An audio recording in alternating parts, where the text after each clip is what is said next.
ye ba beto aba 7 December mid be sha se wona na hima Nana Adwoa Awendo afutu semben na adbema ababru no se obianto na ba asomdwem yo akonta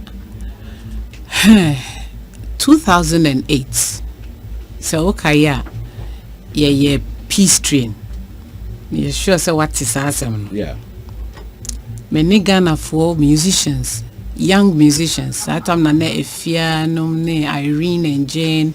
Okay, it's that time no. Any Mrantia no Mesisu anafe no mo bobo Okrasini Samuel no omunyina ka ho. Na ye bo mu ne ye talk country. Na ye kokasa kire mabunu. That time na obi kan na ye turbulent time. Na obi nim se Ghana ya bato no ebepa. Nti ye to ye hu si ho eko all the regions in Ghana ye town hall meetings and nkrofo kasa especially the youth nti ye the music no attract you no ma begu ho dompe ne ne o makasa. We see similar things coming up. Right. We see a lot of things obi kan pumpunu nti me de mafutuo kakra bi a me de be ma Ghana for especially mabunu no ene se mo bia nyusu obia for abato mo bia mpene ma yensoma no so nkodi nsemone abato betim account ye wie abane to na se nipa ni ho a menim nipa ye befa no e de na buman no enti nipa no ho hia kyen abana ye beto no yenhwe ye ma ne ye mrantie no so yie na omo ntena se mayen cause omo ne ye daachi nti say ya anye careful ne use omo for politics na say ye pra obi ye kum obi because of politics na che say ya anya ade emrantie ne so omo nhwe omo so yie kotowa baboko na besin kotena ofie campaign a ye obetiemu atiemu bi obesa asebi enye ma tiu makao mabo say sometimes agitations ne dawson wan hwe ya na obi akopra obi keke sebi emfa hwema enti yen try ne yenye ye bibia boko say niema no se de pumpum mu ba no yen koso antu ye manefo nti me ma encourage abatan ne se obi antu ne bafo ono ba wo fia enye da korasem nye se ne makasa na mawie wo kasa ne ochina san kebika ho akwasi na no asema me kan me mie yo mesrew wo pie hwe yie yen koso ani entu nkola ne fo matan no mo menemre we are not in normal times. Thank you.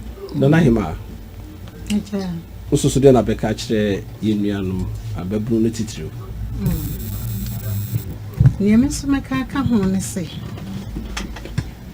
Ewo mu se omu susade. Enso omu susasa.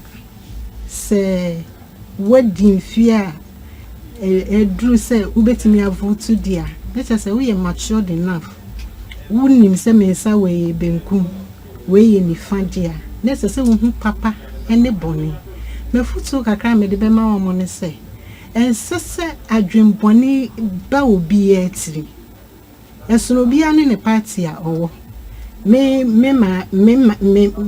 me ye ma me no me pe party minim party a me wo akola no so nim odi a wo pe enti eduru ha enye ntokwa na obi ankoto na baboko onkasa me de me wo amanyoku we munti me koni we akokon anase me kodi we achi ene enfa asomdwema ye peye man ni ye se ne be ya kraba hwenti ena say elections nso ama so a enima bebre ntimi nkoso definitely ese ye vote na say ye vote a de open na vote mana asa entokwanim eyodona Nana Hima for mienu enye ketwa omunyina mudu kwabre afija kwabre eye Nana Adwoa Awendo onye nipa ketwa ewo medium